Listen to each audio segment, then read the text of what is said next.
En varias ocasiones de este año nos estamos encontrando en este evento que para nosotros se denomina Caleidoscopio Miradas para la Ciudadanía.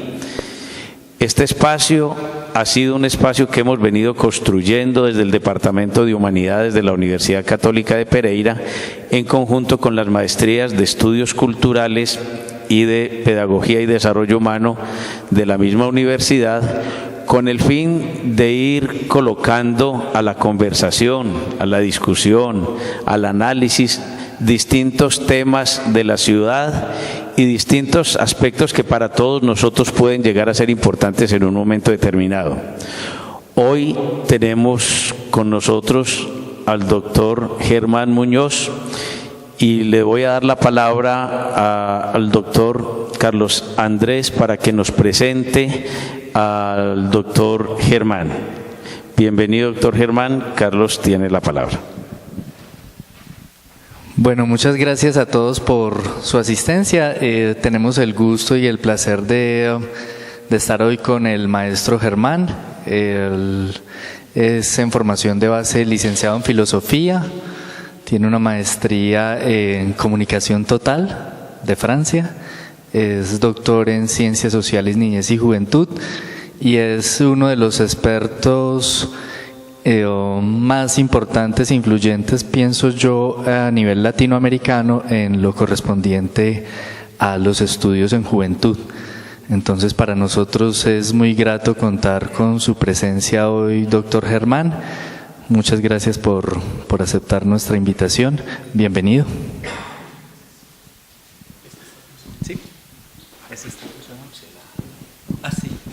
Hoy nos acompaña con su charla sobre ¿creen los niños hiperconectados? La generación I en la educación.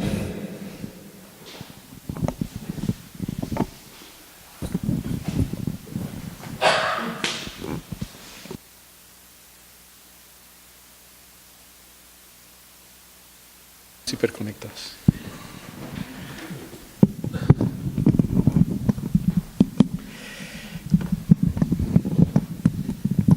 Buenas noches a todos y todas. Y un gran placer de poder estar con ustedes y compartir. Muy amable por la invitación, Fabián, Carlos Andrés. Creo que el centro de atención de esta charla tendrá que ver con dos grandes asuntos que están en la pregunta que ven ustedes en la pantalla. Por un lado, el asunto de los niños hiperconectados o de la generación I. Y por otro lado, de la relación de estos niños jóvenes con la educación. Desde hace tiempo, una de las líneas de investigación con las que he trabajado es la comunicación educativa.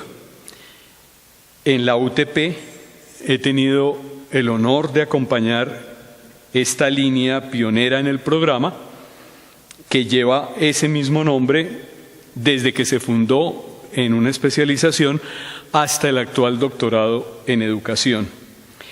Pero también en la Universidad de Manizales, la línea llamada Comunicación Educación ha producido en el Centro de Estudios Avanzados en Niñez y Juventud trabajos de investigación y una publicación que se tituló Los mundos de vida de niños, niñas y jóvenes en las pantallas. Entonces, la relación de los jóvenes y niños y jóvenes con los repertorios tecnológicos en la vida social contemporánea ha sido y continúa siendo un tema de creciente interés académico por las amplias y profundas afectaciones que desconocemos o que simplemente ponemos en sordina en la cotidianidad. La educación escolarizada no escapa a la influencia de esas nuevas tecnologías que yo prefiero llamar repertorios tecnológicos contemporáneos. Por esta razón creo que es muy valioso reflexionar acerca de la influencia y de las implicaciones que tiene la llamada generación de los hiperconectados, que sin duda permanecen en una escuela del siglo XVII con maestros del siglo XIX y con dispositivos inteligentes del siglo XXI.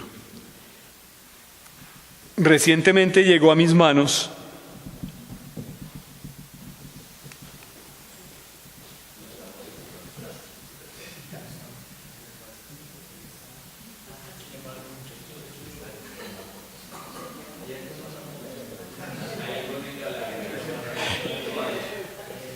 sin duda la paradoja juega hoy.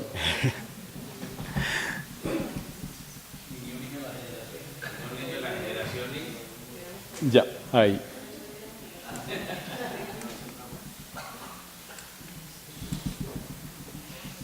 Decía que recientemente llegó a mis manos el libro cuya carátula están ustedes viendo. Un libro de la psicóloga Jean Twenge que se llama iGen, la generación I, cuyo subtítulo, como ven ustedes, pues introduce un conjunto de elementos muy interesantes acerca de características esenciales de esta nueva generación. Traduciendo lo que dice el subtítulo, estamos hablando de por qué los niños hiperconectados de hoy están creciendo menos rebeldes, más tolerantes, menos felices y absolutamente no preparados para la edad adulta. Y en un subtítulo pequeñito dice, ¿y qué significa esto para nosotros? Se trata entonces de la generación de jóvenes que tiene en sus manos desde muy pequeños el iPhone, el iPod, el Wii, el videojuego. Se trata de aquellos que nacieron con Internet. Yo los llamo los hijos de Internet, que interactúan con ciberamigos frente a las pantallas y que han conocido la diversión, la religión, la sexualidad, la política y la educación pantallizadas. Para muchos es muy preocupante que no estén preparados para ser adultos, como dice parte del subtítulo del libro. Yo estoy mucho más preocupado porque son menos felices. Pero, aunque la autora no trata claramente el tema que quisiera abordar un poco más en detalle, es decir, el asunto de la educación y en particular de la educación escolar, pues me parece importante centrarnos un poco más en este tema, es decir, en la relación de estos niños y jóvenes con el ámbito escolar en la medida en que pasan tanto tiempo de su vida pantallizados y no tablerizados como lo hicieron durante tanto tiempo, o enfrentados a los libros, es decir, pasaron de una cultura libresca a una cultura pantallizada, otros la llaman digital. Yo quisiera centrarme en tres preguntas. Estas que están en este momento en la pantalla. La primera, acerca de algunas características señaladas por la autora acerca de esta nueva generación. Sin duda no es la primera vez que se habla de la generación con esta terminología. Es decir, ha habido diversas denominaciones. Se ha hablado de la generación arroba, de la generación de la cultura digital, etcétera. Y pienso que llamarla la generación I, por estar conectados con estos dispositivos, básicamente de Apple, pues tiene unas características particulares. Pero, en segundo lugar, creo que es importante que entremos a mirar algo que, digamos, es más amplio que el planteamiento de los hiperconectados, y que sería si ellos creen en algo, ¿en qué creen? ¿Tienen fe en algo?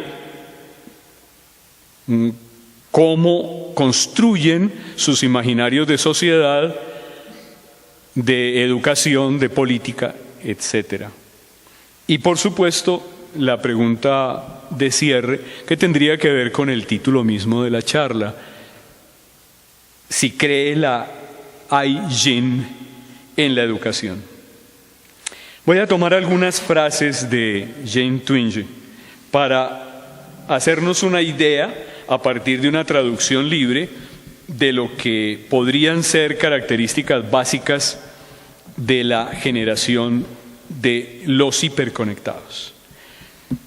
Lo primero que señala la autora es que tienen celulares inteligentes desde antes de los 10 años y que están siempre conectados a través de esos dispositivos inteligentes, siempre conectados a Internet. Esto despierta toda una polémica entre muchos educadores y padres de familia, por supuesto, y tal vez ese sea el caso de ustedes, y a lo mejor eso les llamó la atención para venir a esta conversación. Yo tengo en este momento un nieto que va a cumplir 1 año, y es una discusión permanente con mi hija a qué edad poner a mi nieto frente a las pantallas. Hasta el momento nunca ha estado en contacto con las pantallas. Digo nunca, es nunca.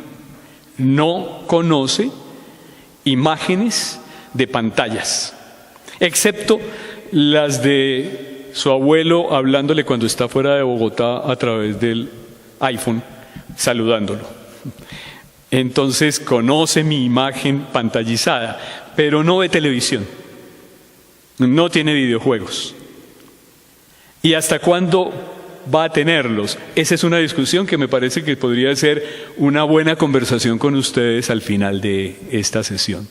¿Cuándo estaría bien que tenga relación con las pantallas? ¿Cuándo debería recibir su primer celular?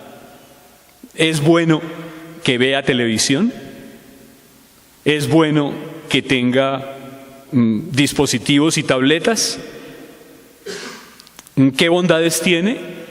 ¿Y qué consecuencias el tenerlo expuesto cuántas horas al día?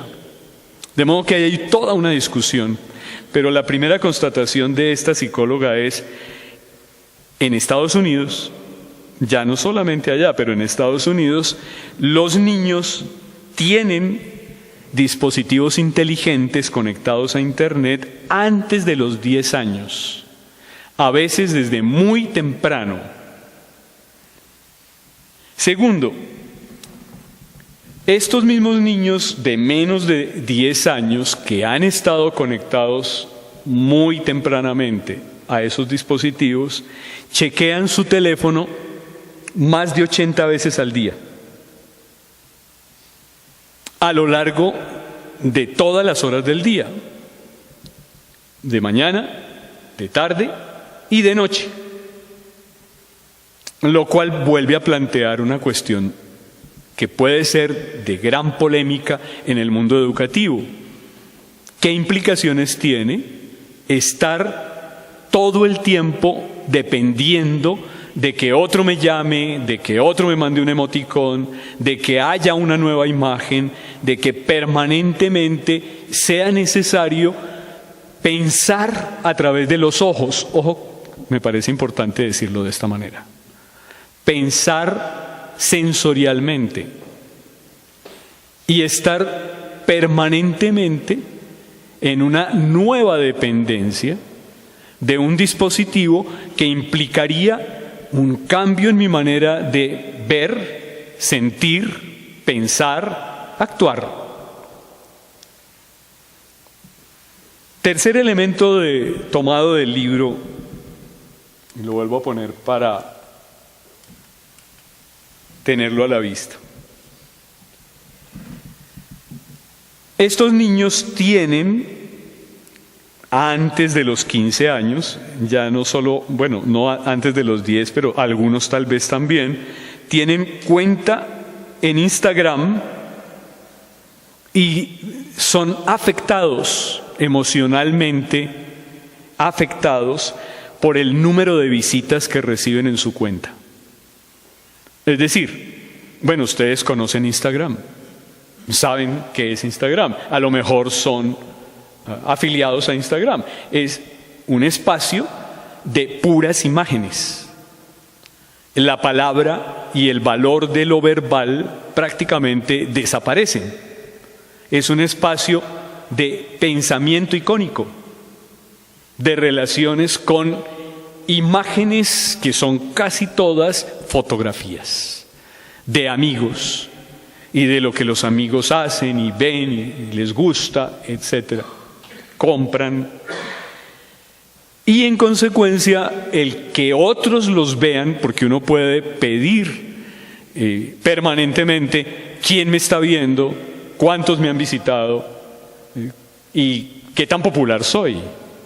En la idea de ser popular, de ser espectacular, de tener amigos que me ven, me perciben, me consideran valioso y me dan likes, es fundamental.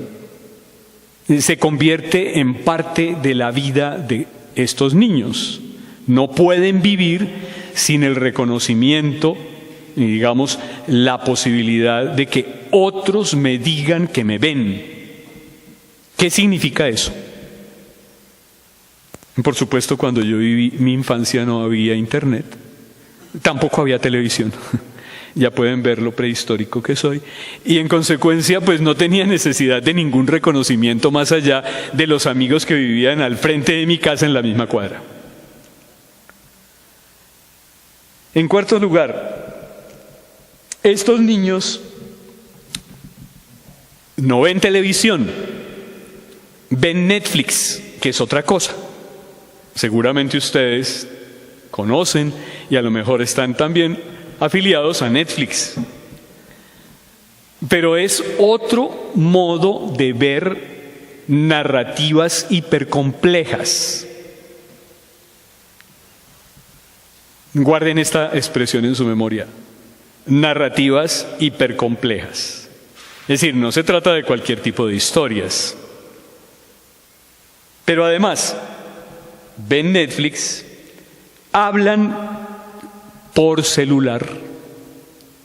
Es decir, no hablan cara a cara, hablan por celular. Chatean hasta muy tarde con los amigos, con los pares. Hasta muy tarde es hasta la madrugada, ¿no? No estoy diciendo hasta las 10 o hasta las 11, es hasta la madrugada. Lo sé por mis estudiantes de universidad, que como les decía antes a los profesores con los que estaba reunido, llegan siempre ojerosos a clase. Llegan siempre sin sueño completo y yo les pregunto qué estaban haciendo y me dicen chateando, profe, hasta las 3 de la mañana. Pero además de chatear, ojo, porque estamos hablando de nuevas prácticas, ¿no?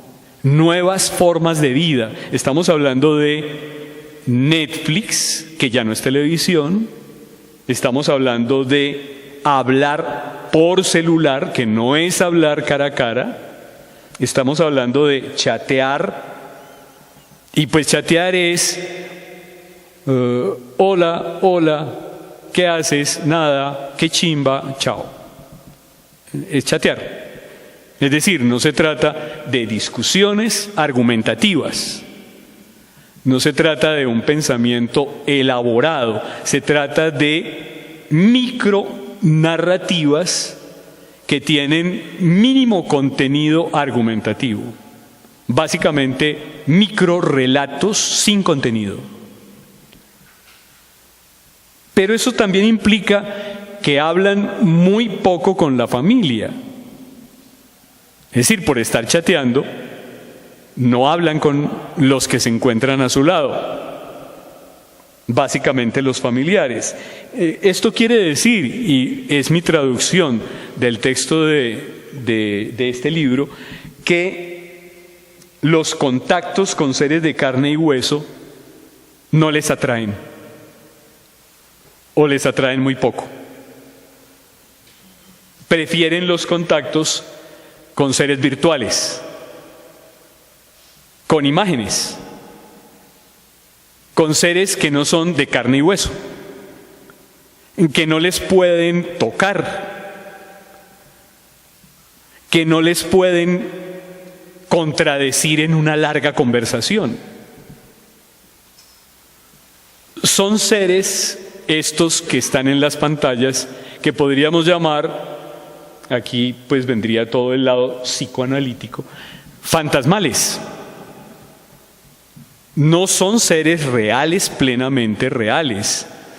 Son representaciones virtuales de seres reales.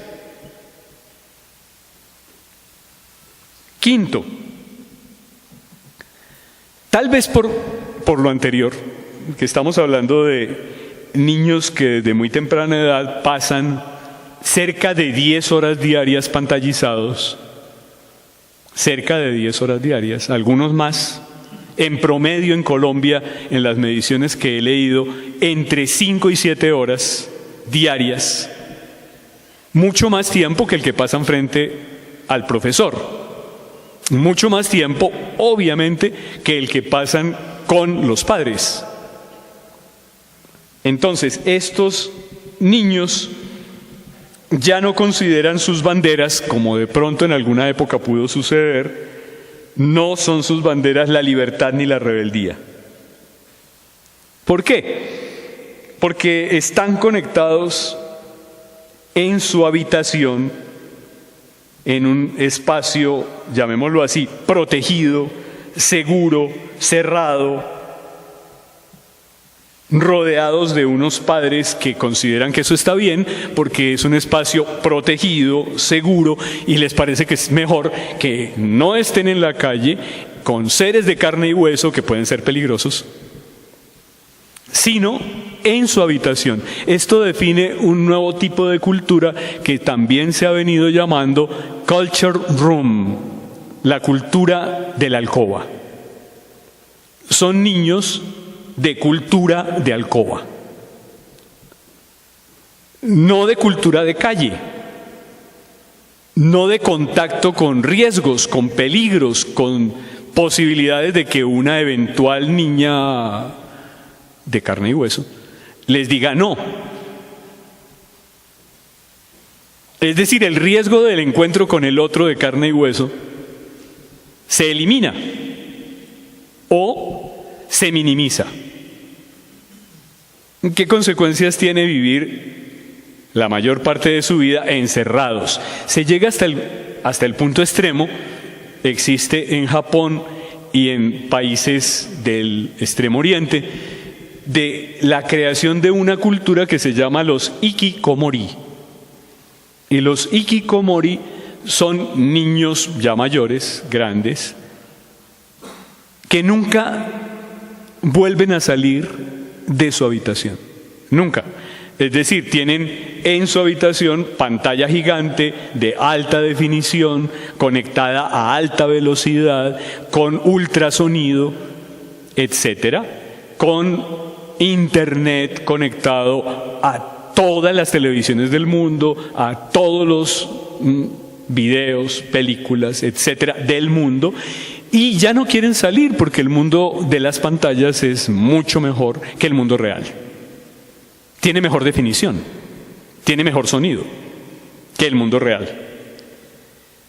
Y pues pueden a través de esas pantallas táctiles conectadas al entorno, digamos pantallas inteligentes, tener la posibilidad de conexión permanente con los restaurantes del barrio, con la diversión del barrio. Bueno, en Bogotá conocí un edificio inteligente que tenía esa misma estructura. Al entrar al apartamento, la llave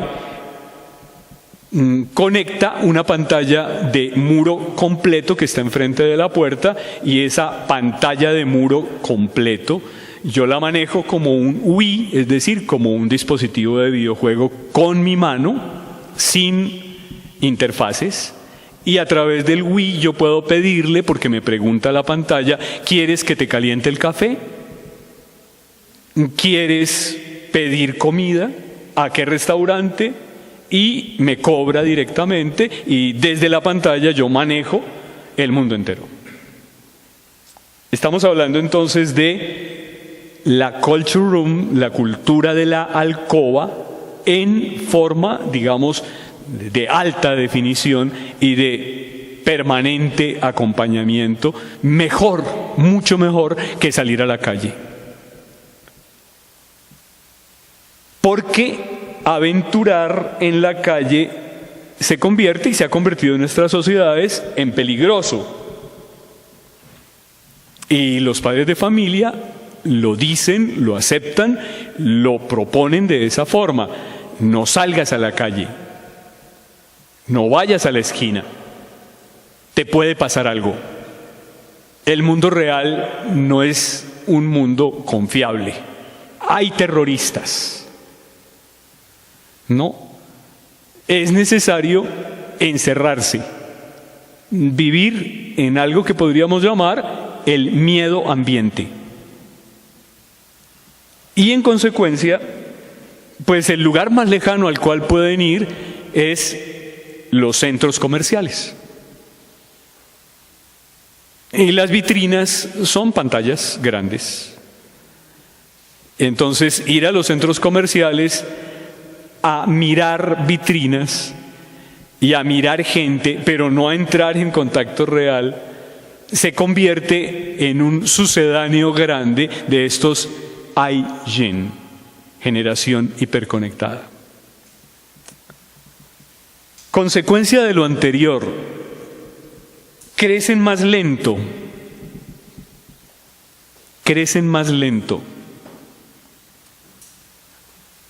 pero pasan velozmente por esa etapa de la vida llamada adolescencia. Realmente no tienen adolescencia. Pasan directamente de ser niños hiperconectados a jóvenes adultos o adultos jóvenes que ya viven, digamos, en un mundo en el cual desde muy pequeñitos la hiperconexión los puso en relación con un mundo virtualizado. Otra consecuencia es que al vivir conectados a las pantallas, aunque tengan filtros que los padres les ponen, conocieron el porno precozmente. Lo conocieron, lo han conocido. Se buscan la forma ingeniosa de poder saltarse la prohibición paterna y conocen el porno. Lo cual implica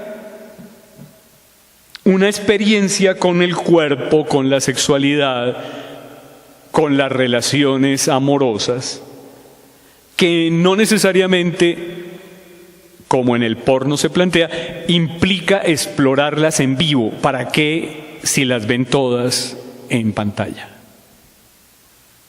Son, digamos, eróticamente pantallizados.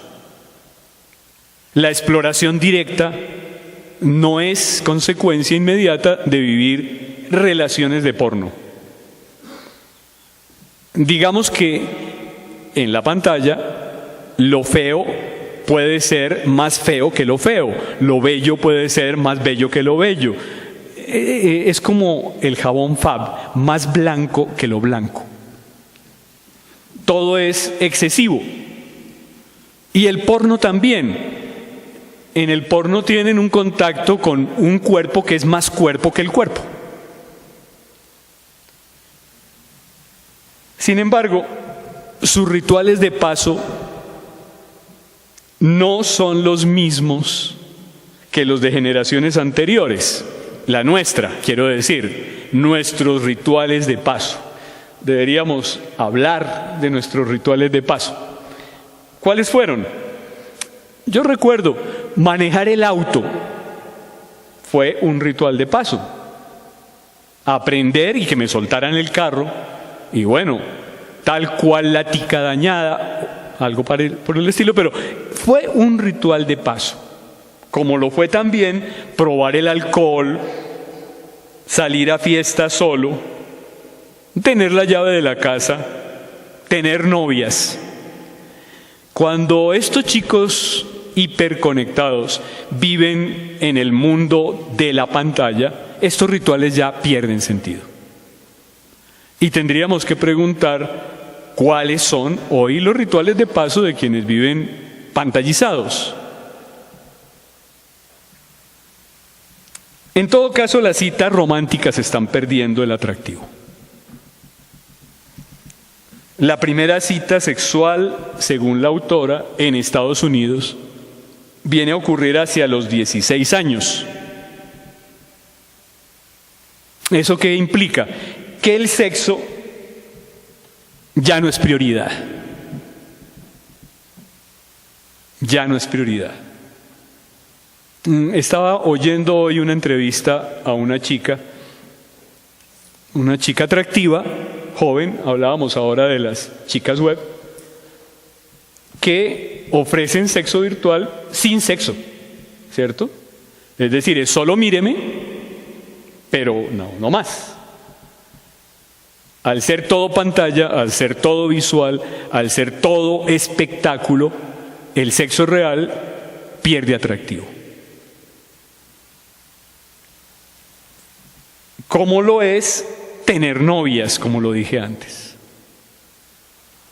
Se tienen amigas o amigos con los cuales se chatea.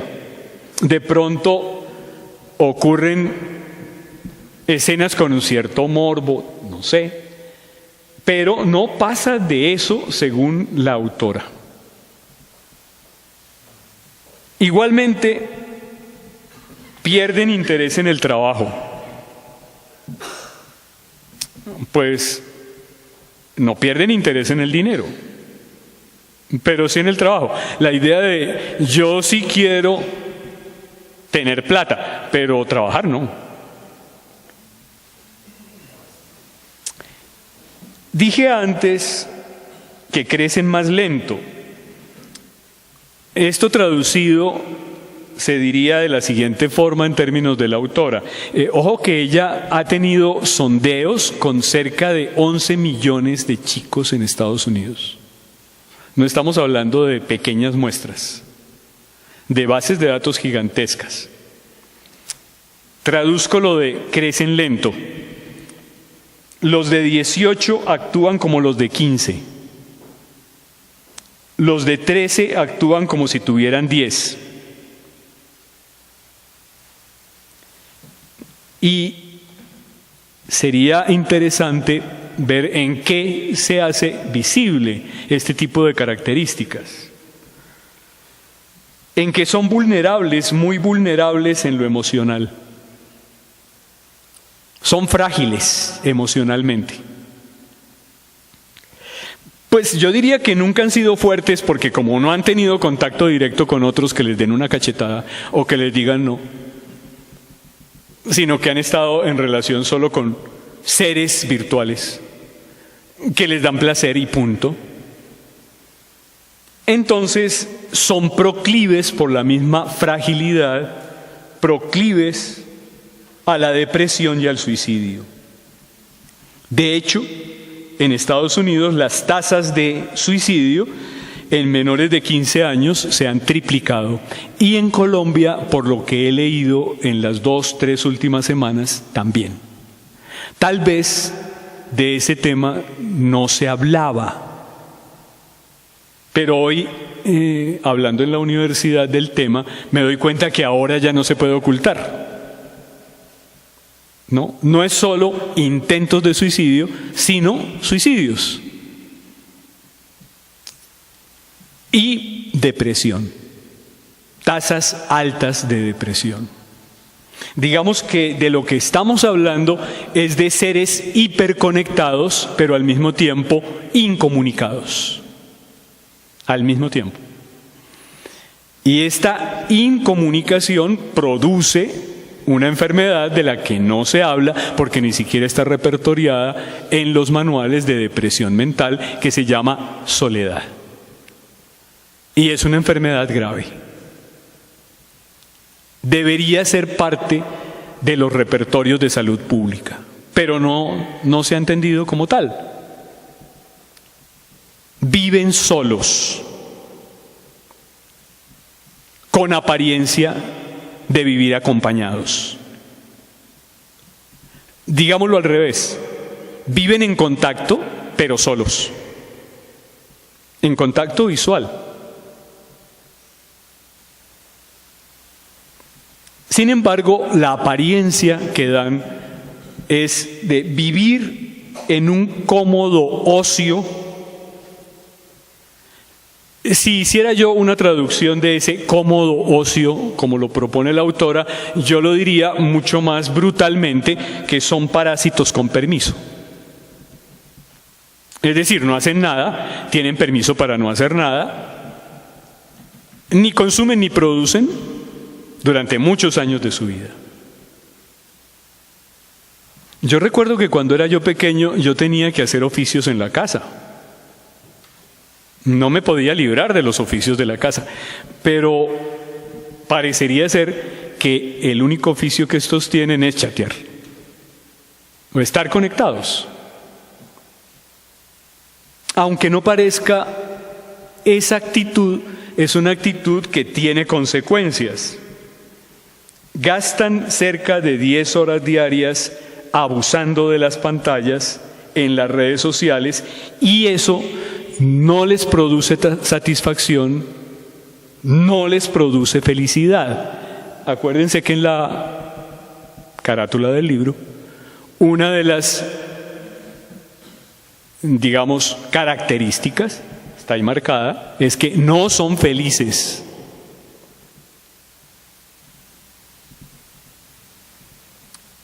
También porque, pues es obvio, pues hacen menos deporte. Hacen menos deporte. Ven mucho deporte, pero no lo hacen. Y en proporción al tiempo que viven conectados,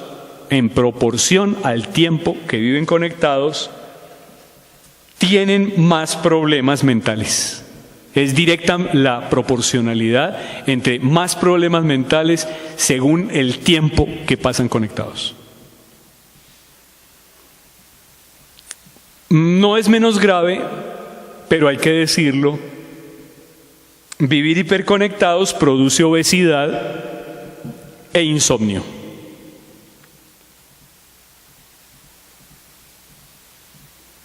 Cuando sus padres o sus maestros quieren ponerles límite al uso de los dispositivos, rehúsan. Es decir, tienen demasiado, llamémoslo así, afecto por los dispositivos. Métase con lo que quiera, pero no me apague el celular. No me prohíba no chatear. Hay un afecto inmenso porque es parte de una formación desde muy pequeños.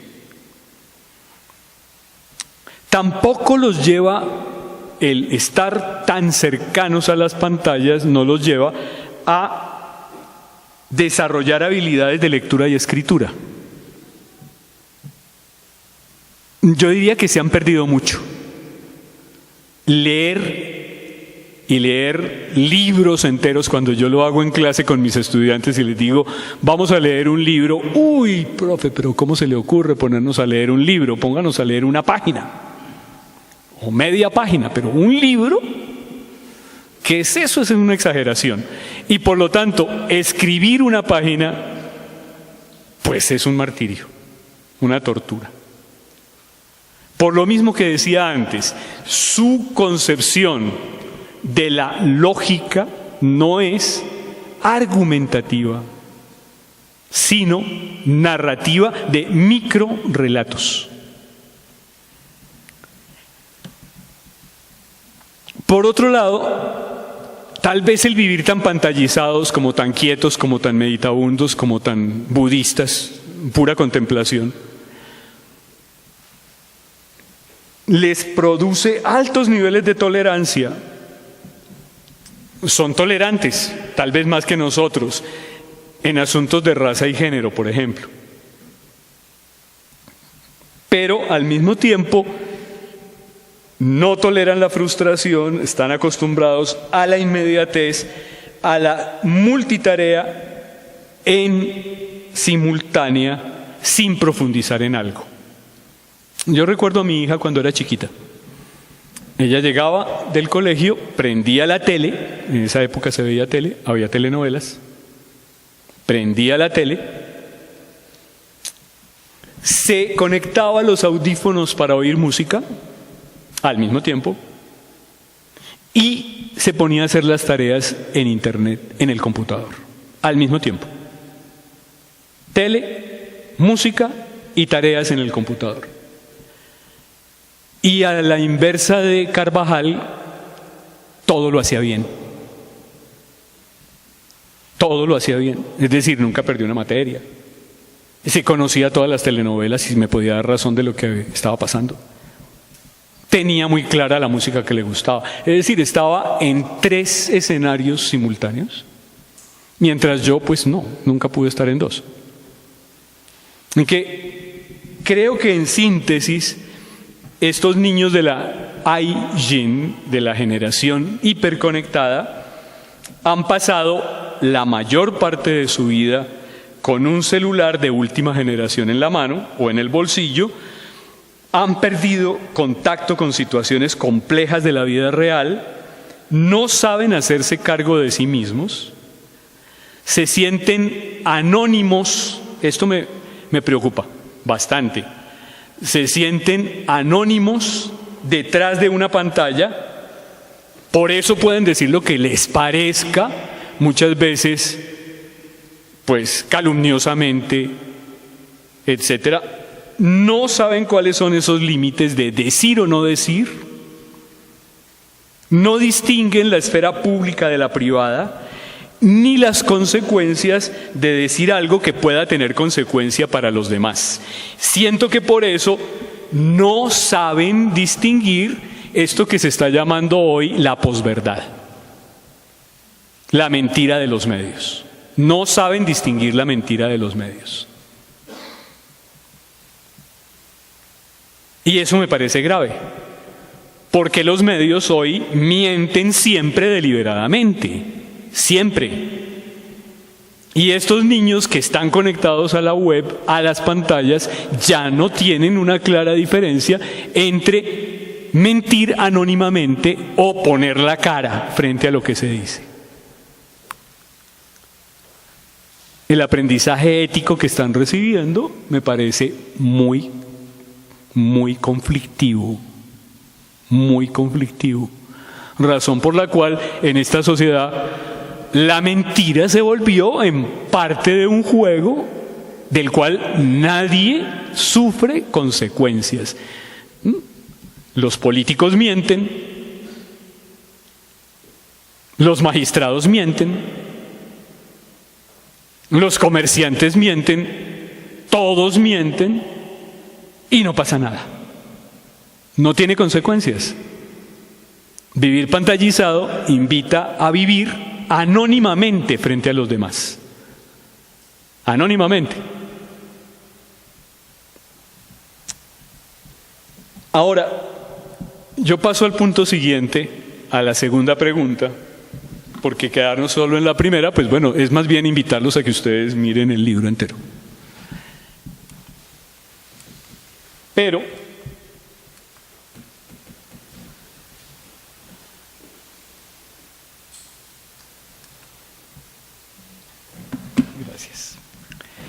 la segunda pregunta tendría que entonces hacerse cargo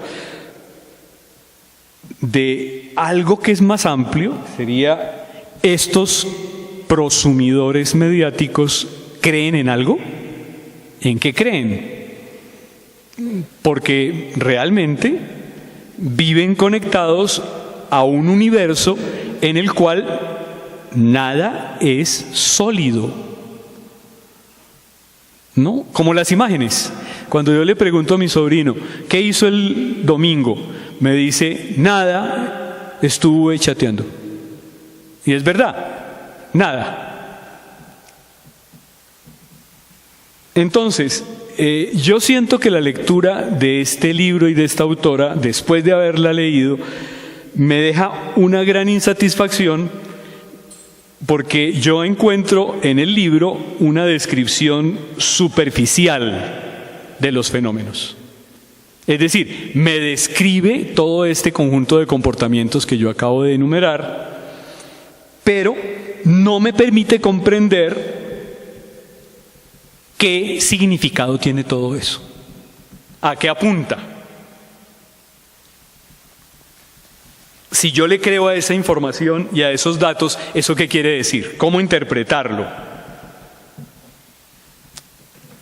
A mí me parece que el tomar en serio a estos jóvenes de la nueva generación de los hiperconectados implica pensar en que ellos son informantes privilegiados porque viven en ese mundo, todo el tiempo sumergidos en ese mundo, son informantes privilegiados de una sociedad que está cambiando y que ellos la ven mejor que nosotros porque entraron a ese mundo desde su nacimiento. Nosotros no. En todo caso es mi experiencia, ¿no? Yo no soy un nativo digital, ellos lo son. Si queremos hablar de nativos digitales. De hecho, en mi infancia yo no tuve televisión porque no había televisión. Y por supuesto, pues tampoco tuve en mi infancia internet, porque menos había internet. No viví pantallizado. Pero los que sí nacieron pantallizados, los que sí nacieron conectados y todavía más los que nacieron hiperconectados, ven el mundo de manera diferente. Han entrado en un mundo y en la vida pública con reglas de un mundo muy distinto al que vivieron las generaciones anteriores, que hoy nos perdemos entre la nostalgia de lo que ya pasó y la desesperación por no tener los mapas acerca de lo que está sucediendo, son las discusiones con mi hija acerca del nieto. Es decir, ¿ustedes cómo van a educar a su nieto, a su hijo? ¿Lo van a conectar o no lo van a conectar? Ay, pero es que si no lo conectamos en el colegio, lo van a bulimiar, le van a hacer la vida imposible porque él no va a tener ni idea del mundo en el que sus compañeros viven. Los jóvenes hoy tienen que construir los mapas para el mundo al que se enfrentan sin las verdades de los adultos, porque no les sirven. Recuerdo discusiones con mi hija. Papá, ¿me puedes explicar tal cosa? Claro, venga, hablamos. Yo, filósofo, 3 horas hablándole del tema y ella, aburrida, escuchándome, y después me dice, gracias, no me sirve lo que me dijiste. No se trata de rebeldía por la edad. No se trata de negar los saberes de los mayores, sino que esos saberes no sirven para darle respuestas a sus preguntas, a lo local, a la incertidumbre, a la precariedad, a la vulnerabilidad, a las políticas neoliberales. Y de hecho, el no tener respuestas adecuadas para muchas preguntas, pues hace que estos niños y jóvenes tengan que ir a buscarlas en las pantallas. Pero como no existe una única forma de ser joven, pues no podemos hablar de una juventud en singular y de una única respuesta a las preguntas de la juventud. ¿Cuál juventud? De acuerdo con el lugar que cada uno ocupa en el espacio social, es decir, de acuerdo al género, a sus capitales simbólicos, a sus maneras de enfrentar el mundo en el que viven, a todas las diferencias por las que están atravesados, ellos pueden hablar en singular de las formas de enfrentar los problemas, y ese singular tiene que ver con sus consumos. Digamos que es importante decir que dime qué consumes y te diré cómo piensas, cómo sientes y cómo enfrentas los problemas. Y por supuesto, el consumo es diferenciado. También depende del acceso. La gran marca que define la generación actual de jóvenes tiene que ver con unas características que se podrían sintetizar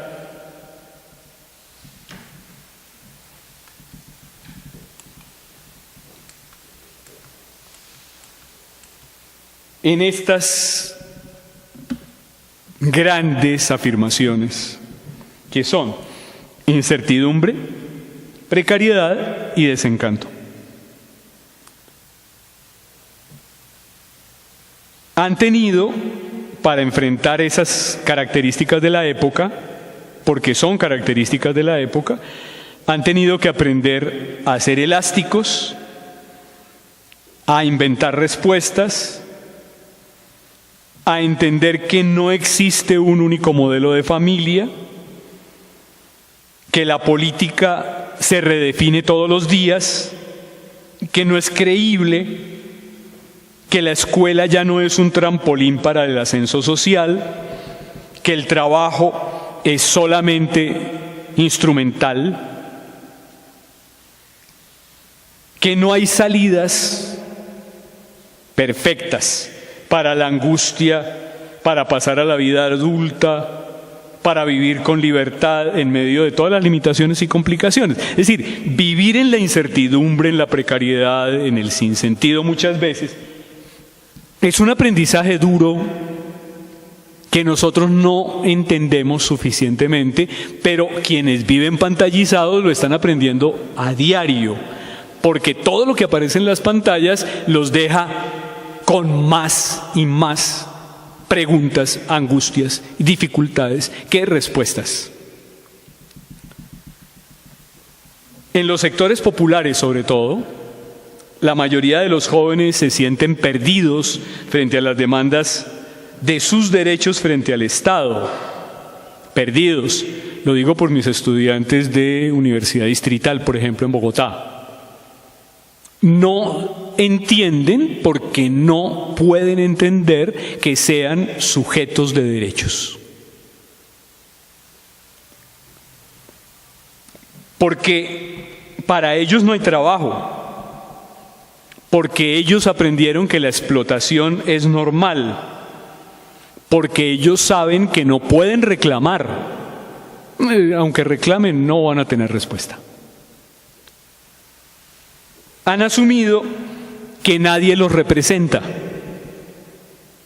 que es imposible hacer algo a través del sistema de partidos, que no pueden transformar el mundo y en consecuencia se retiran.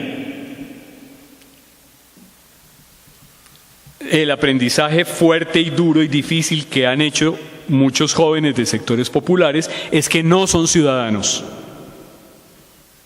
que para ellos no hay condiciones de igualdad, que no poseen los mismos derechos, que no saben pelear por sus derechos, tampoco saben cómo fue pelear por los derechos en el pasado. Ven el futuro como volátil, azaroso, impredecible, les produce temor y angustia, aunque a veces tienen manifestaciones de esperanza, cuando dicen, no todo está dicho, no todo está perdido. Entonces, vuelve la pregunta, ¿en qué creen? ¿Qué esperan? ¿Es que son apáticos? Y no son apáticos, pero viven el instante, participan en la vida de maneras ingeniosas para responder a lo pequeño, inmediato, a lo que pueden responder.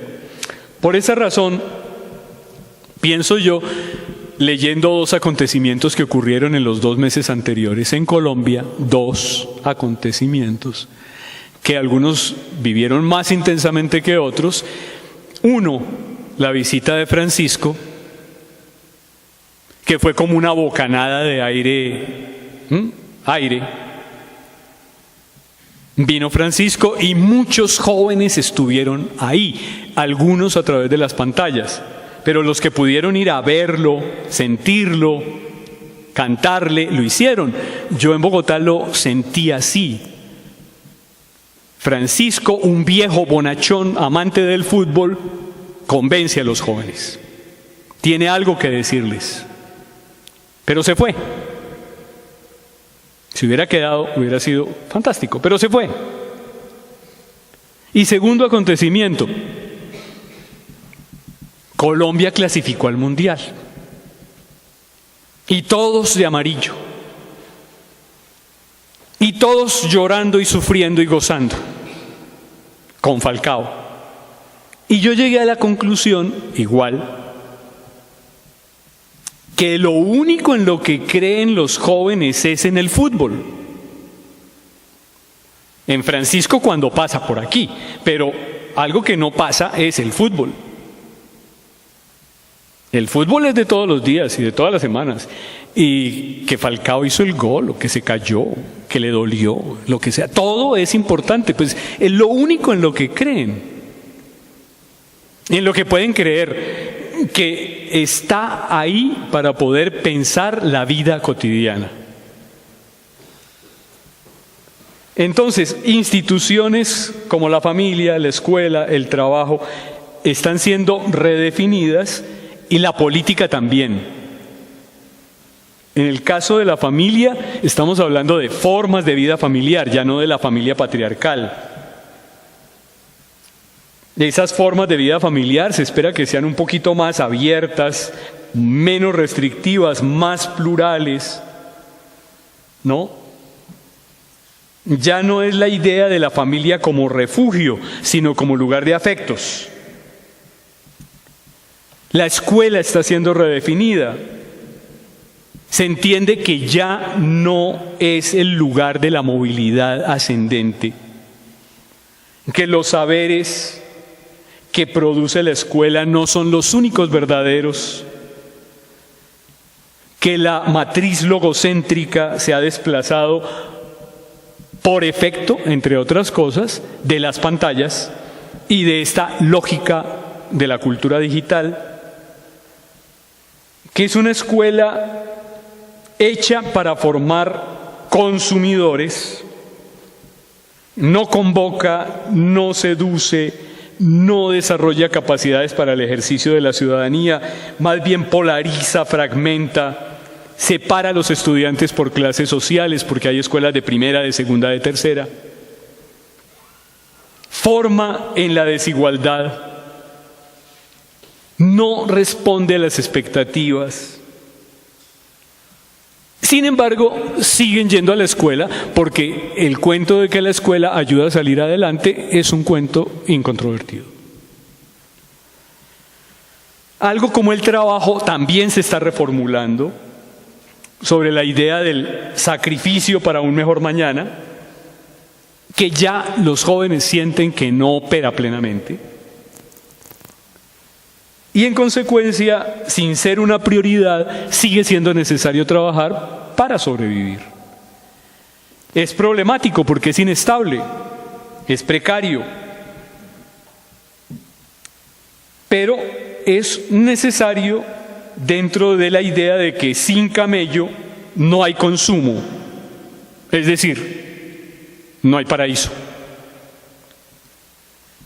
Pero el no más rotundo de estos jóvenes pantallizados, de estas nuevas generaciones hiperconectadas, es decir, si la idea es no a las instituciones tradicionales en la forma en que existieron, pero el no más rotundo es con relación a la política partidista de representación en la forma en que la hemos conocido.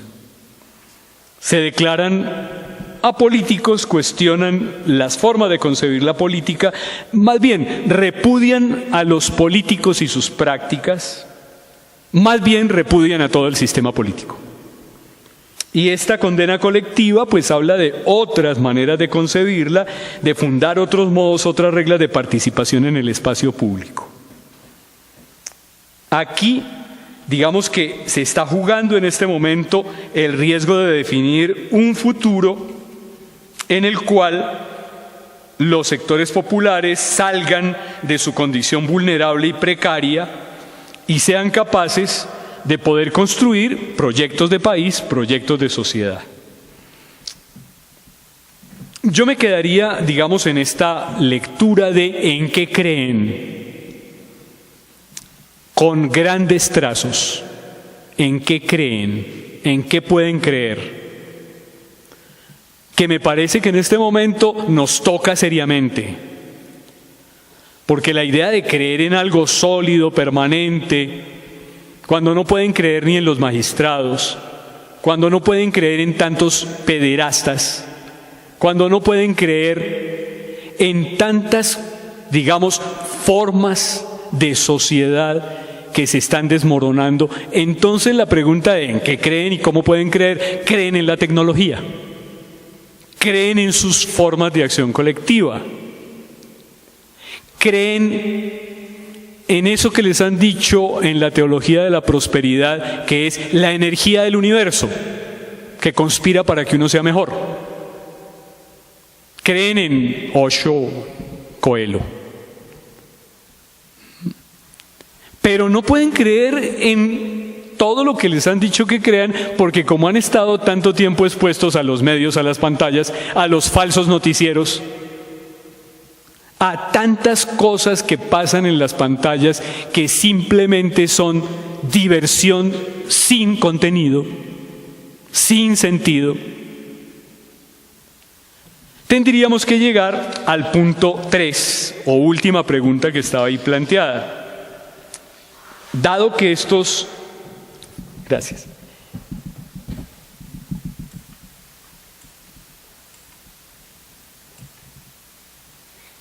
Dado que estos hijos de Internet han vivido el no futuro como consigna, como imaginario, como fondo, telón de fondo de sus vidas, recuerden que esto es de 1984 y que la idea que hay ahí es: ¿será muerte vivir tanto? Pero igual que esa, tendríamos que pensar en otras imágenes que son contemporáneas de ellos desde los años 80, como esta de No nacimos pa' semilla, que es una especie de verdad instalada en niños y jóvenes que leyeron todos, casi que aprendieron a leer, este libro como fuente de conocimiento acerca del futuro. O como esta investigación de Parra Sandoval, Etnografía Escolar, Atlántida, recuerden ustedes, que produce como título Ausencia de futuro. Digamos que la idea de futuro en Colombia y en América Latina, en este investigador mexicano, es una idea de no futuro. Niños y jóvenes desde la última década del siglo pasado aprendieron el vacío social, el debilitamiento de lo social. Aprendieron que la única fuerza con la que pueden contar es la propia, que el esfuerzo perdura mientras persiste esa energía, pero que futuro, proyecto de país, proyecto de sociedad, vida colectiva construida entre todos, no hay. Y lo estamos viendo en este momento después de los acuerdos de paz, muy fuerte, la eliminación sistemática de líderes sociales. y de aquellos que le apuestan a los acuerdos, no garantiza la vida, garantiza más bien la muerte. Es decir, que salimos de una guerra y no sabemos para dónde vamos. ¿No? Estas imágenes, pienso yo, que nos llevan entonces a la última de las preguntas. No me voy a quedar en estos. Dejémoslo ahí. Que sería la pregunta por ¿creen en la educación? Lo primero que me parece importante es señalar que el consumo mediático, tantas horas de consumo mediático, porque son consumidores de medios, a mí no me gusta la expresión millennial, pero son consumidores mediáticos, ha influenciado perversamente a esta generación, no me cabe duda. La cultura en la que han vivido es caleidoscópica y caótica y ha generado por parte de los adultos de generaciones anteriores un fuerte desconocimiento de lo que está viviendo en este momento esta nueva generación. Yo diría que la escuela que conocimos los adultos se cree viva, insiste en seguir igual, con una uniformidad asfixiante y con el convencimiento de que todos deben saber lo mismo, que es importante examinar, calificar, castigar, hacer perder el año, dictar clase, hablar de todo, con técnicas caducas e inoperantes que producen frustración excesiva, irritación, agresión, violencia, maltrato al más débil.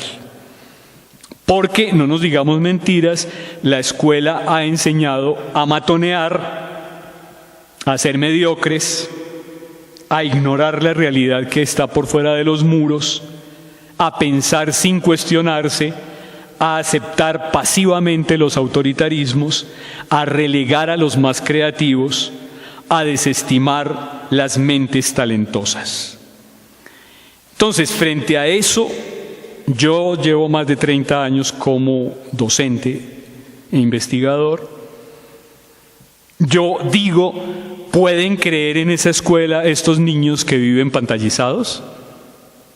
¿Que pasan tantas horas frente a las pantallas? ¿Qué les puede interesar de esa educación escolarizada, autoritaria, etcétera? Tomo como referente otro psicólogo norteamericano, Larry Rosen, que lleva años estudiando las formas de interacción y aprendizaje de los hijos de esta generación.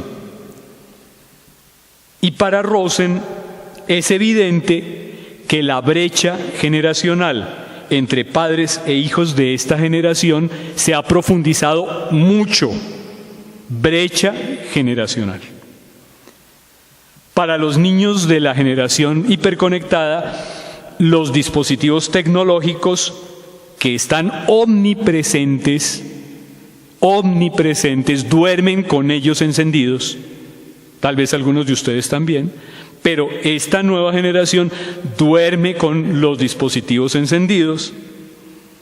No son simples funcionalidades, son parte de sus vidas y en consecuencia parte fundamental de sus maneras de aprender.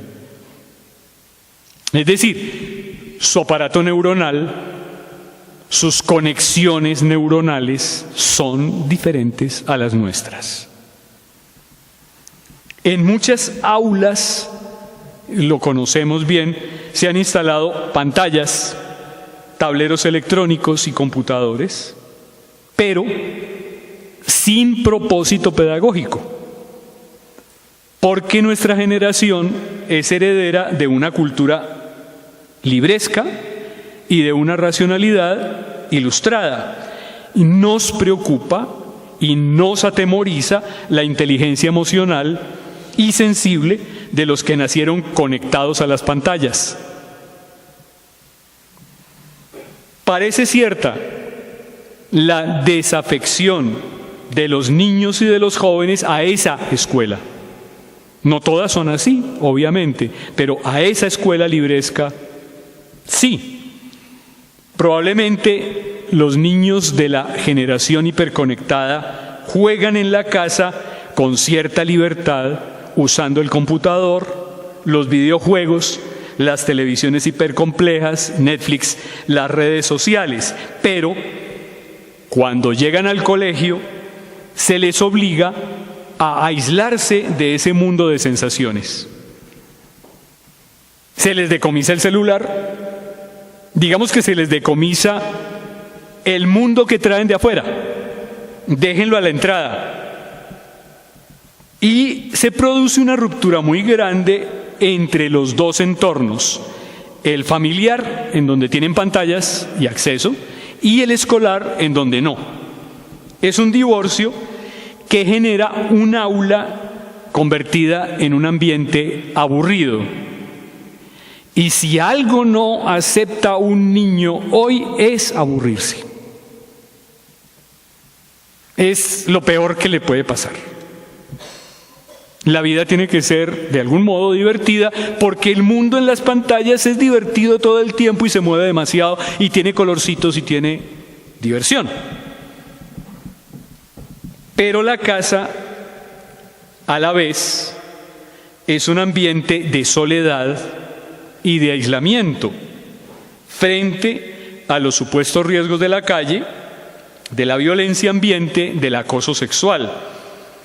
Y en esto puede haber muchas equivocaciones por parte de los padres de familia, porque el mayor riesgo en la vida de niños y jóvenes está en la falta de interacción con pares, de carne y hueso. Enfrentados, como lo pasan en solitario, a las pantallas, quedan a la merced de programadores y de anunciantes del mercado, de un universo de comerciantes de valores capitalistas totalmente acríticos. Pero los padres no ven eso, no vemos eso. Pensamos que si están viendo televisión, están bien, se salvaron. Insisto en un punto, la enfermedad del siglo se llama soledad, incomunicación. La generación de los hiperconectados padece esta enfermedad. Por eso, el mayor riesgo que padecen es no ser felices y no ser educados para la felicidad. Estamos creyendo equivocadamente que la escuela es una fábrica de titularidades y delegamos a las pantallas la construcción de espacios de humanidad, de interacción social, de vida buena y bella para todos. Y en eso nos equivocamos. Las pantallas son espacios para vender, para divertir, traducción, para pasar el tiempo sin hacer nada. Y creo que ahí está el fondo de la reflexión que creo que es necesario complementar al libro de Jane Twenge. Gracias, y si quieren conversar, conversemos. Muchas gracias al doctor Germán. Creo que merece por lo menos un aplauso en esta presentación. Como él ha propuesto, pues si hay alguna pregunta, algún comentario sobre lo que hemos conversado, lo que él ha conversado en este rato, tenemos un corto tiempo para hacerlo, de tal manera que bienvenidas pues las preguntas. Doctor, muchas gracias. Buenas noches a todos y a todas. ¿De pronto hay algún estudio o se ha indagado sobre cuáles son esos hilos invisibles o esos exosistemas con unas intenciones que están aprovechando para mandar mensajes, para manipular a estos adolescentes y jóvenes? Hablo puntualmente, por ejemplo, de un programa llamado Anime, que están muy conectados. Tengo entendido que tiene unas personificaciones, interpretan unos personajes, interactúan online con otros personajes de otras partes del mundo, o juegos como, sí, los juegos online, o de pronto programas como de competencia, no sé, si haya algo ahí de fondo o es coincidencia. Bueno, hay un estudiante de doctorado al que yo le dirigí la tesis, el profesor Alexis Rodríguez en la Universidad Distrital, quien trabajó el tema de la literatura infantil a través de estas redes y de este mundo virtual.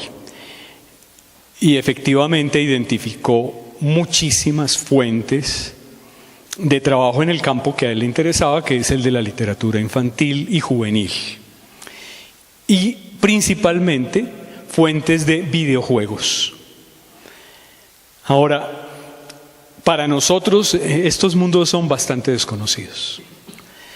Digamos que quienes son muy, llamémoslo así, fanáticos de los videojuegos, indudablemente viven experiencias que son extraordinarias, porque no es lo mismo leer la Divina Comedia, el clásico, que jugar Infernos. Tal vez algunos de ustedes conozcan Infernos, que es la versión videojuego de altísima calidad del mismo Goethe, del mismo relato, pero ya no exclusivamente verbal, sino audiovisual de alta generación con todos los componentes del universo virtual. Entonces, acercarse a ese tipo de elaboraciones para nosotros sería muy importante. Como sucede con toda la literatura de Harry Potter, de la señora Rowling, que tiene su propia página web en donde hay videojuegos y millones de actividades que para los niños son fascinantes, porque además de ser fanáticos de la lectura de la saga, entran a un universo en el cual están conectados. Yo diría lo mismo en relación con otras fuentes, como las musicales. Es decir, para niños y jóvenes, primero y por encima de todo, la música. Se podría decir que viven dentro de la música y que de las 10 horas diarias que andan conectados, más de la mitad oyen música o ven música, que hay música para ser vista. Y entonces la música, los videojuegos, la relación con todo el cine, toda la televisión, toda la literatura que está almacenada en la web, nosotros la conocemos muy poco porque no la exploramos. Y no se trata de una escuela paralela, se trata de un mundo lúdico, teatral, divertido. Pero aprender divertido e incluso aprender en medio de espacios frívolos es otra escuela. Yo diría en este momento que mi aprendizaje más cercano actualmente es aprender en los territorios, aprender en las experiencias, salir del aula y no solamente quedarse en las pantallas.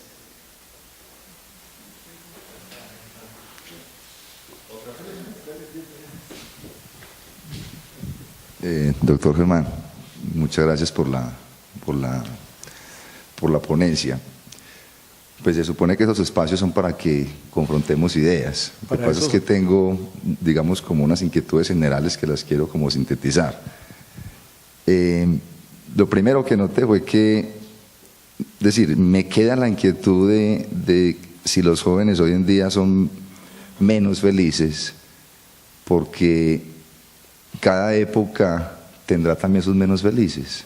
El doctor Ezequiel Martínez Estrada, un experto en el Renacimiento, decía en uno de sus textos que en el Renacimiento, en la época de Descartes, Pascal, Montaigne, todo el mundo decía mentiras y que todos eran infelices. Entonces, no sé, ahí me genera esa inquietud por esa cuestión de la felicidad. Lo segundo es que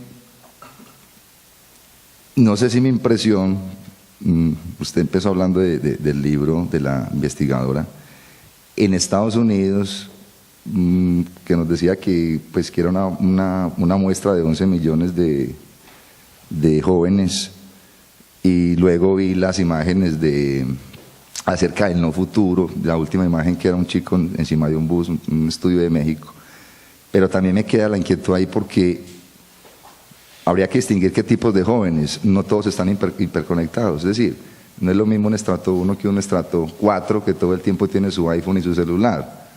O sea, con todo respeto, o sea, pensaría que habría que matizar qué tipos de jóvenes en el caso de Colombia. Y lo otro, pues porque, repito, me dejó muchas inquietudes, pero solamente quiero decirle estas 3 en una sola, es que también se ven muchos jóvenes que, al contrario digamos, de lo que usted llega a afirmar, yo los veo muy involucrados en la política. Uno ya ve jóvenes de 17 metidos en el tema de la política, en las redes sociales, que quieren cambiar este mundo político, concejales muy jóvenes que antes no se veían. Entonces, digamos, yo tengo como una lectura un poco distinta frente a lo que me planteo. Qué pena no dejarle responder todavía a Germán. Lo que pasa es que estamos con la transmisión por la radio de la universidad, entonces tenemos que cortar allí. Entonces quiero agradecerles a las personas que nos siguieron a través de la radio de la universidad, a las personas que desde distintos lugares nos manifestaron que estuvieron pendientes de esta conferencia, de distintas partes del país y de otros países que estuvieron aquí escuchándonos. Les agradecemos al Banco de la República que siempre nos acoge en esta casa, y queremos invitarlos para dentro de 15 días, el jueves 16, que vamos a tener con nosotros a Catherine Walsh, que es tal vez la persona más conocedora de lo que significan los estudios culturales latinoamericanos, pero además también ha trabajado la perspectiva de educación, y vamos a conversar un poco sobre educación intercultural. Entonces los invitamos también a todos los que nos escucharon, nos siguieron, para que dentro de el 15 días, el 16, jueves a las 6:30 de la tarde, nos encontremos aquí o a través de la radio para seguir en estas conferencias de Caleidoscopio, Miradas para la Ciudadanía. Muchísimas gracias y buenas noches para todos los que nos siguieron. Bueno, vuelvo a tus preguntas. Muy breve, porque cada una de ellas es un universo grande sobre el cual podríamos hablar largo, pero agradezco mucho las opiniones de, digamos, todas las formas diferentes de pensamiento. Lo primero, efectivamente cada época tuvo sus felices y sus infelices.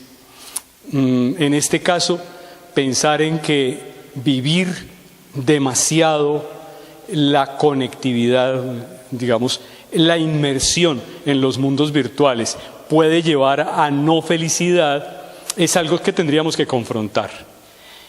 Como dije en algún momento, yo siento que la investigación de la investigadora norteamericana no lleva a una interpretación completa, es más bien a una descripción de una serie de conductas que es necesario interpretar, y para eso se necesita un aparato conceptual. Y ese aparato tendría que empezar por preguntarse cómo entender la felicidad hoy, en el mundo actual, y cómo entender la posible felicidad o infelicidad de niños que viven 10 horas diarias conectados. Tal vez en la subjetividad de esos niños haya felicidad. Pero al mismo tiempo uno empieza a preguntarse, y yo no le doy la razón completa a la autora, pero sí me parece muy interesante traer a colación sus conclusiones. No le doy completamente la razón, pero pienso que la soledad en la que viven estos niños y jóvenes, ¿no? Viven conectados pero solitarios, sí produce infelicidad. Al menos la depresión y los intentos de suicidio que están creciendo en esta forma de la que hice mención, me llevan a pensar que sí hay en este momento algo de qué preocuparse. Segundo, es verdad que la conectividad no es igual para todas las clases sociales y que efectivamente los que están hiperconectados son los que tienen acceso a los dispositivos y al tiempo pagado en Internet, y esos no son todos, está claro. Y que en Colombia en este momento la conectividad está llegando a cifras del 70%, lo cual es muy alto en América Latina, pero no son todos. Sin embargo, yo pienso, hablando de los chicos, jóvenes, de los más chiquitos, de la Universidad Distrital, que son estratos 1 y 2, que ellos prefieren gastarse diariamente los 5.000 pesitos que llevan en el bolsillo en minutos y en videojuegos, que ni siquiera comer. Para ellos es prioridad absoluta tener minutos y irse al café internet a videojuegos. Juegan fútbol, pero no fútbol con balón, sino fútbol virtual. Yo siento que aunque hay consumidores de primera, de segunda y de tercera, en términos de acceso, todos en este momento buscan la conectividad y tienen algún tipo de conectividad. Y esa tendencia es una tendencia creciente. Para llegar en Colombia a cerca del 70% de conexión, pues eso ya es en muy pocos años. En 15 años hemos llegado allá. Y en tercer lugar, estoy de acuerdo, no tengo ninguna duda, en que hay grupos y colectivos de jóvenes que son activistas en la red. Muchos.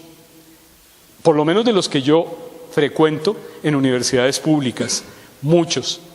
Al mismo tiempo, pienso que esta realidad paralela de estos niños que viven conectados, pero no necesariamente con un pensamiento crítico, sino que ven, oyen, leen, se informan, pero no controvierten, pero no debaten, pero no van más allá de poner memes. Ahí hay un asunto preocupante, es decir, cómo entender la acción política sin política, es decir, sin acciones transformadoras en un entorno más abierto, que no sea el de colgar memes.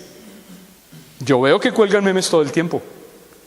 ¿Y qué pasa con eso? Incluso hay amigos míos, profesores, a los que yo llamo el rey de los memes. Pero, ¿qué mueve eso? ¿Qué cambia eso? ¿Hasta dónde produce algo? Siento que produce muy poco.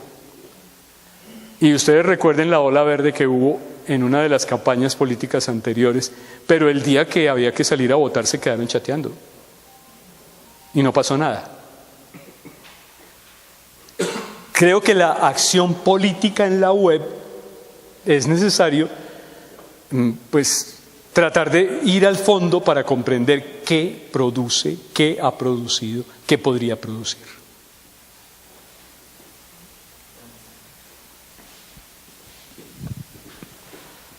Ahora sí, buenas noches, profesor. Yo tenía una pregunta desde esta tarde. Bueno, una pregunta más que una pregunta, es como un comentario. A título personal, a mí siempre que se habla de los jóvenes o de los niños o de la infancia, me da la impresión que este tipo de cosas hablan más de los adultos que de los niños o de los jóvenes en sí mismos. De hecho, pues sobre todo por la imposibilidad que hay de hablar desde el punto de vista de ellos, porque es imposible, y de ahí las diferentes formas de interpretación que puede haber. Pero también, y eso a veces nos lleva a una posición que es siempre mirar las generaciones de jóvenes o de los niños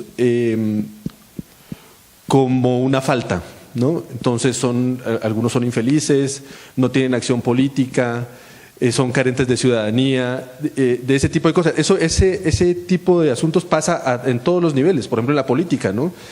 En la política pasa lo mismo. Nosotros seguimos evaluando el Estado colombiano con las formas europeas del Estado, de la política que hemos heredado de la modernidad, por ejemplo.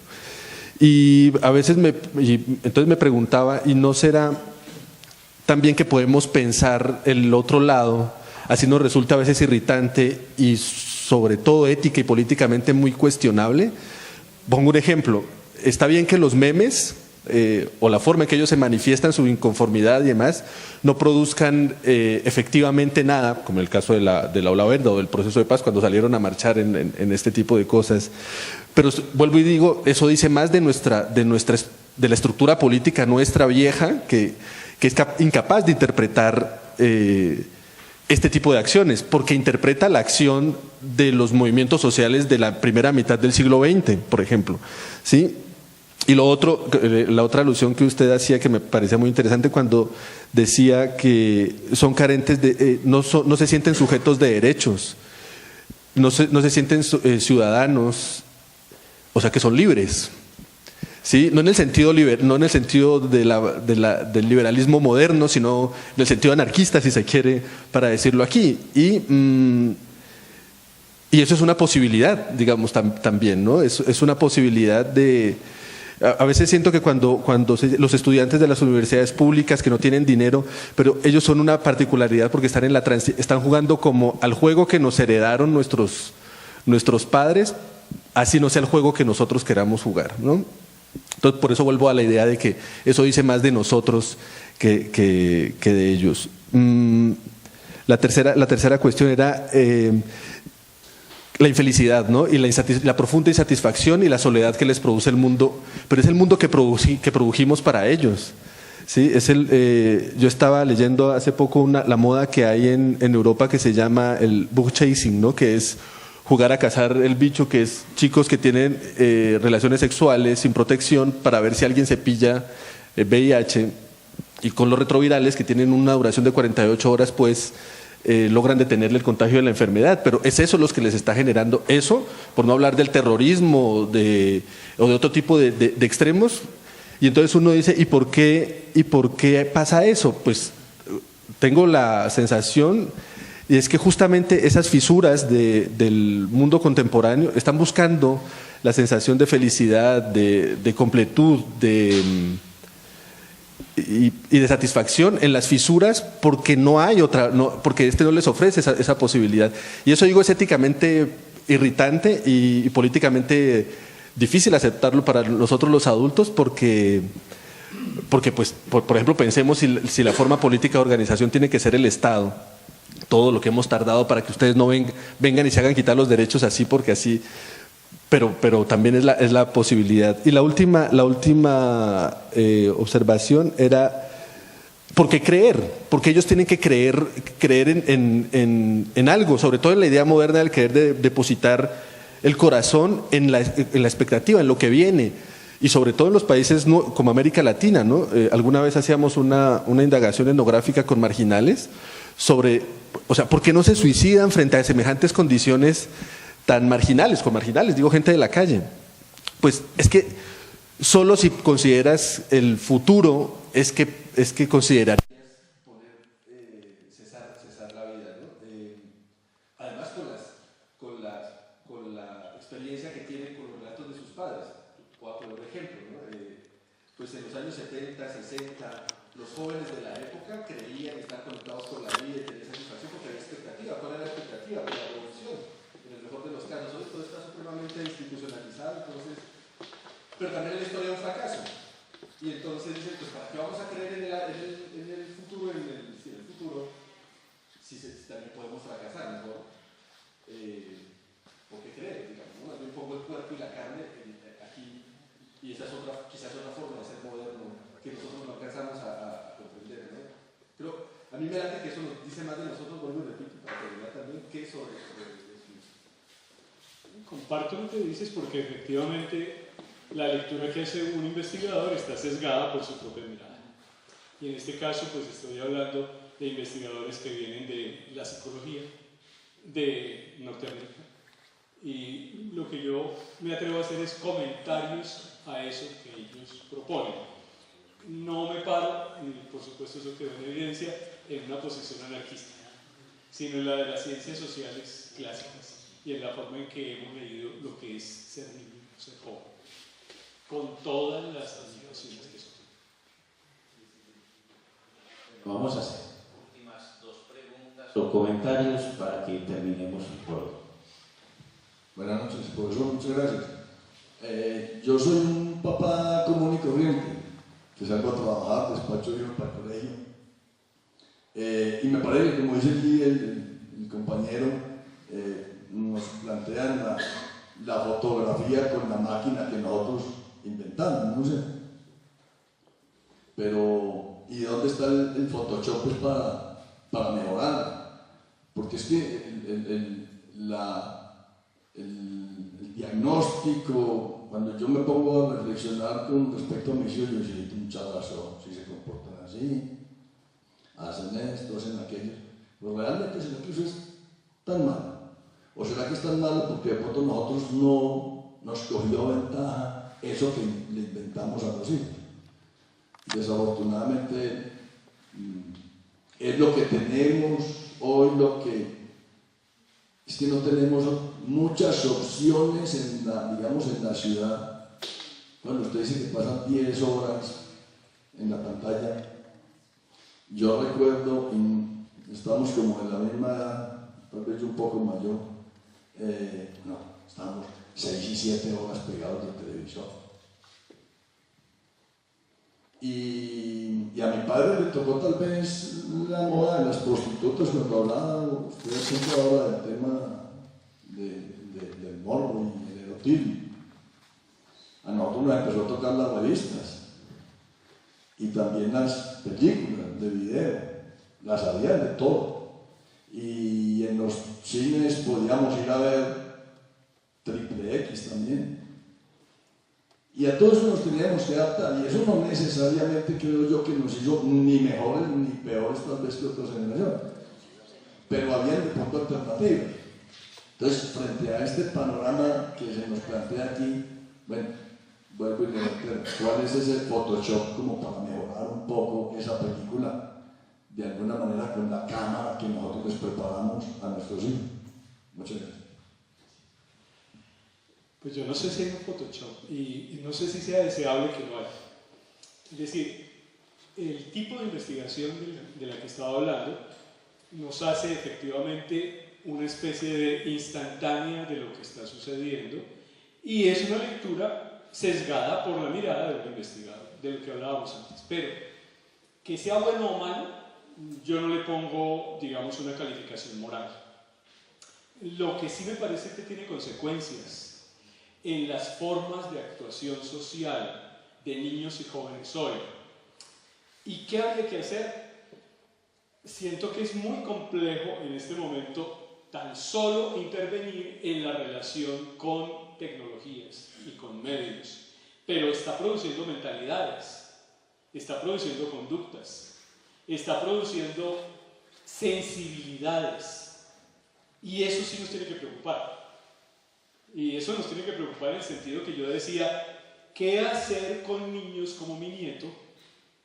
En el sentido de que vean todo lo que aparece en las pantallas, que consuman sin ninguna limitación, porque muchos educadores hoy están diciendo, antes de los 10 años, un niño no está preparado para ver todo lo que las pantallas le ofrecen. Pero si al mismo tiempo ese niño quiere ser protegido de las pantallas, no será fácilmente protegido de los compañeritos de la misma edad en el colegio que están todo el tiempo en relación con las pantallas. ¿Cómo jugar en los dos tableros al mismo tiempo? Pero como usted decía, ¿acaso somos mejores o peores, habiendo sido televidentes, que estos que hoy son cibernautas? Yo no pienso que podamos hacer una comparación en esos términos, porque nosotros somos hijos de nuestro tiempo y estos niños de hoy son hijos de su tiempo. Digamos que son sensibilidades diferentes, formas diferentes de poder entrar en relación con el mundo. Yo sí creo que sería preferible que niños y jóvenes hoy estuvieran más en relación con seres de carne y hueso que con seres virtuales, y que pudieran aprender de la vida arriesgándose a poder entrar en una interacción en la cual no siempre se gana como Superman. Pero el hacer eso tiene consecuencias en la vida familiar. ¿Cuántas familias estarían dispuestas a salirse del mundo del consumo y de las pantallas para entrar en un mundo mucho más real? Pocas familias, porque eso implicaría mucho tiempo de dedicación a la interacción con niños y jóvenes. Y mucho riesgo. No sabemos qué puede suceder en esa interacción. Maestro, yo escuchándolo ahora es que me gustaría, si fuese posible, que nos hablara un poco de cómo piensa usted 3 asuntos que quizás son muy amplios, pero que usted nombró algo acerca de ellos y ahora lo está nombrando nuevamente en relación a la familia. Sería el asunto del cuerpo, de lo afectivo y de los lazos sociales. Hoy, usted ahora en su exposición nos hablaba de cómo los niños, los más pequeños, se buscaban las maneras para encontrar pornografía con la prohibición de los padres y los vetos y demás. Sin embargo, ahora que hablábamos de las chicas webcam, chicas y chicos webcam, hoy día eso es toda una empresa, toda una institución, y van con las familias a la entrevista. Y acaba de salir el último listado de las chicas webcam mejor pagadas solo en Colombia, y la chica que menos dinero gana por estar 3-4 horas en su webcam, también no sé si lo podríamos acuñar con lo que usted nombraba ahorita de los chicos de la alcoba, 3-4 horas al día y de entre 10 y 12 millones de pesos mensuales. Si está un poquito más, 8 horas, 12 horas, pues se pueden ganar entre 20 y 25 millones de pesos mensuales. Vuelve y se instala el asunto de la pantalla, y esto no es con chicos de estratos altos y de mejores familias, no, justamente es con los chicos de la precarización, es con los chicos de sin tetas no hay paraíso, ahora sin tetas sí hay paraíso, pero entonces es porque en la web todo vale, cualquier tipo de cuerpo, siempre y cuando se preste para que el otro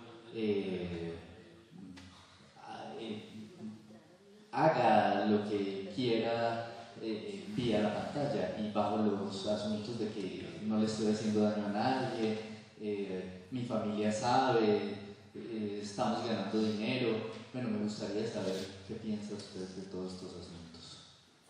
Cada uno de esos son asuntos grandes, de nuevo, pero ya tú nombras 3: cuerpo, afecto, interacción. El cuerpo pantallizado, como traté de decirlo de paso, no es un cuerpo de carne y hueso, es un cuerpo del deseo, es un cuerpo fantasmagórico, es un cuerpo no cuerpo, que produce relaciones que pueden llegar a ser neuróticas o psicóticas. Entonces, ¿qué riesgo hay de ganar 10 o 15 millones de pesos?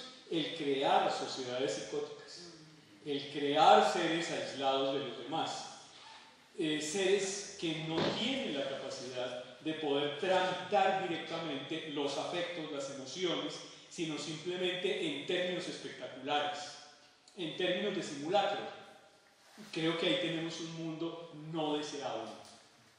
Es decir, cuando el mundo entero entra en un mundo de la mentira, del simulacro, del no afecto, de la no emoción, etc., yo pienso que nos estamos jugando algo que es muy, muy complicado. ¿Cuánto tiempo vivirá en la vida real uno de estos chicos ganando millones, pero sin afecto real, pero sin vida real en términos de contacto, interacción con otro, etcétera? ¿Qué consecuencias puede tener? Pienso que es parecido a lo que significaría vivir con alimentos como estamos viviendo, alimentos que son malsanos, pero que al mismo tiempo saben rico. Y la gente le apuesta a que sabe rico, no importa que me dañe la salud. Y creo que ese cálculo necesitamos en este momento reevaluarlo. Hasta ahí podría haber un primer intento de aproximación.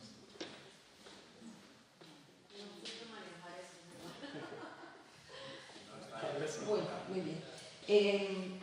Claro, se han hablado algunas cosas aquí de que, porque esto es un problema si cada etapa trae como sus cosas, cada época trae sus afanes, y digamos que estamos como rememorando siempre que nuestro pasado fue mejor, siempre como el pasado, los tiempos pasados fueron mejores que ahora, y pareciera que es como un eterno retorno a. Teniendo en cuenta eso, yo sí creo que aquí hay un quiebre distinto, y comparto contigo eso, Germán, la preocupación absoluta. Teniendo en cuenta que los jóvenes en todas las épocas han sido, ¿cómo dijo el compañero? Felices o infelices, exacto. pero sí creo que los de ahora tienen algo, digamos que podemos plantear que hay una fractura muy grande en lo que está y que es preocupante realmente en lo que está sucediendo. Porque me parece que el tema de la concepción del tiempo, ese tiempo tridimensional, ese tiempo del pasado, presente y futuro, que ha constituido, no nos constituyó solamente a nosotros, constituyó la humanidad completa. La tarea civilizatoria se ha pasado por esa matriz del tiempo tridimensional, desde los estados arcaicos, pues no es un asunto del estado moderno, desde los estados arcaicos, incluso antes de los estados arcaicos, pasando por la tarea civilizatoria de la modernidad hasta ahora. El papel que ha jugado, digamos, la tridimensionalidad del tiempo en lo que es la humanización de nosotros ha sido definitiva. Y ahora yo la veo licuarse. Cuando te escucho y cuando leemos una cantidad de cosas que están sucediendo, veo cómo se licúa, digamos, cómo se desvitaliza y cómo se relativiza esa concepción del tiempo tridimensional y se desaparece. Se desaparece el pasado y se desaparece el futuro, ese no futuro. Y es un eterno presente. Es la presentización absoluta de la existencia. No hay atrás y no hay adelante. Y eso tiene, perdón, lo voy a decir tal vez así de manera un poco abrupta, pero yo miro mi mascota, que es, creo que todos lo podemos decir acá, los que tenemos mascota, es absolutamente inteligente, no le falta sino hablar, porque así lo decimos cuando tenemos perros, muy inteligentes. Pero él vive el eterno presente, está absolutamente presentizado. Todos los días se levanta con el salvo, o sea, no hubo nada atrás y no va a haber nada adelante. Y eso me preocupa altísimamente porque estos jóvenes de ahora, presentizados, totalmente presentizados, hay algo que se banaliza en la existencia humana. ¿Qué significa en estas generaciones que no exista el futuro? Creo que esa es una pregunta que no es de menor calado, que es absolutamente obligada, éticamente obligada para quienes estamos en el campo de las ciencias sociales.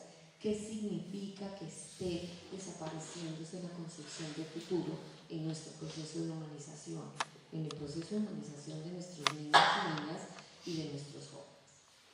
Eso me parece que no se puede trivializar, que no es una pregunta menor y que no debe, digamos, desaparecer de nuestras inquietudes y de nuestras preocupaciones, porque el hecho de que ya no esté el futuro presente en nuestras vidas, sobre todo en las vidas de los jóvenes, debe empezar a llamarnos, a preocuparnos, a pensar qué significa vivir, qué significa construirse, qué significa construir la existencia, humanizarse, sin futuro. Al igual que la temporalidad, el que no exista la institucionalidad o el que no exista el lazo fuerte del que hablaba también antes Carlos Andrés, un lazo permanente, el que todo se resuelva en ese presente inmediato divertido, es, a mi parecer, donde se están jugando novedades. Es decir, uno podría decir, siempre pasó lo mismo, siempre hubo felices e infelices. A mí también me tocó vivir épocas de 6 horas de televisión, pero es que lo que hoy está sucediendo, aunque se parezca, tiene otra dimensión y hay que leer.